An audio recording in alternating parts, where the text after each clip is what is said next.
Our solar system is roughly 18 billion miles across, and the Earth itself is about 25,000 miles around at the equator, housing more than 7 billion people at the present. God created all of this. And yet, His greatest desire is a personal friendship with you.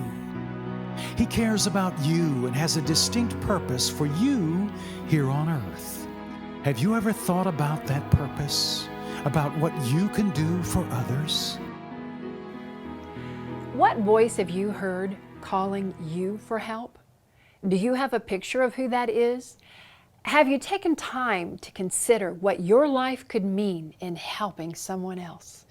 Today we continue our discussion on friendship and friendship with God.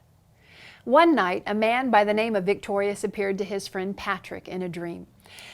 Patrick had known Victorius in Ireland, and when Victorius appeared to him in his English homeland in this dream, he held a letter with the heading, "The Voice of the Irish." And then Patrick heard a voice of a multitude crying, "We beg you to come and walk among us once more." You know, the ordinary person might be surprised, even happy, to have an old friend or even a multitude appear to them in a dream. But Patrick's life was different. The Irish at this time were a barbaric collection of Celtic tribes, and they were regularly sending out raiding parties to capture slaves and the riches. One day, a great fleet of boats swept up the west coast of Britain and seized many thousands of young prisoners. Among these prisoners, there was a young man by the name of Patrick. And Patrick was taken to the slave markets in Ireland. Although he was educated and spoiled as a youth, he now found himself bound to slavery. He had lived outdoors in the cold highlands of Ireland as a captive to brutal slave traders. Destitute, with barely any clothing and food to eat, he would spend months in the highlands with little to no contact with other humans. Yet, in this place, he developed a friendship with Victorius and a deep relationship with God. Victorius was a reminder to Patrick of Ireland's need for help. Victorius was also an Irishman trapped in the same slavery that Patrick had experienced. Perhaps you are like Victorius and you need help. Or perhaps you've had a picture in your heart of someone you would like to help. As a young woman, Mother Teresa, who was suffering from tuberculosis, heard the call within the call. She knew she was to leave the convent in Calcutta and work with the poor living among them. With only 5 rupees in her hand, she started a school in the slums to teach the children of the poor. Mother Teresa, recipient of the Nobel Peace Prize and India's highest civilian award, set up nearly 570 homes for the poor in 125 countries.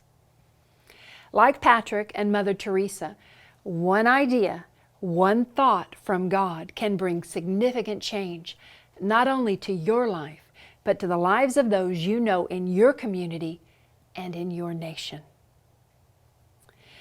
When we are facing life's deepest tragedies and our most serious personal problems, often the thing we need the most is to hear the voice of someone else who is asking for help. Have you heard that voice? Ask yourself this question: who needs my help in my community? The scriptures say, "How beautiful are the feet of messengers who bring good news." How will anyone go and tell them without being sent? Are you willing?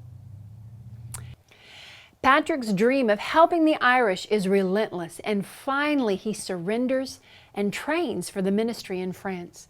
A few years later, he emerges from seminary as a young bishop, and in 432, the ex-Irish slave Patrick arrives on the shores of Ireland and becomes the first known missionary to Ireland.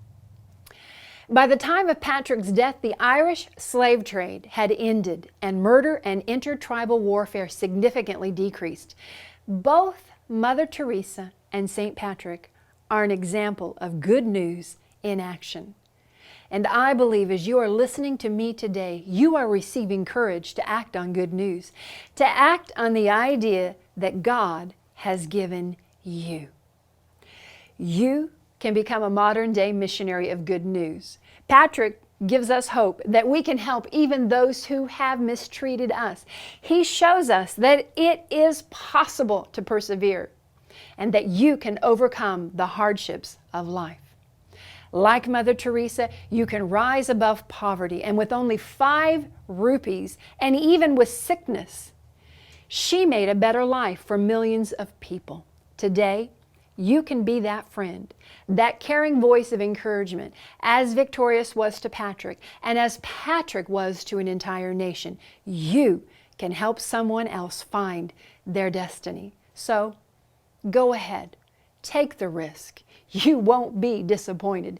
Mother Teresa said, "Yesterday is gone. Tomorrow has not yet come. We have only today. Let us begin." So go to my website today, because we are here to help you discover your dream, and we have tools available that will help you on the roadmap to your destination.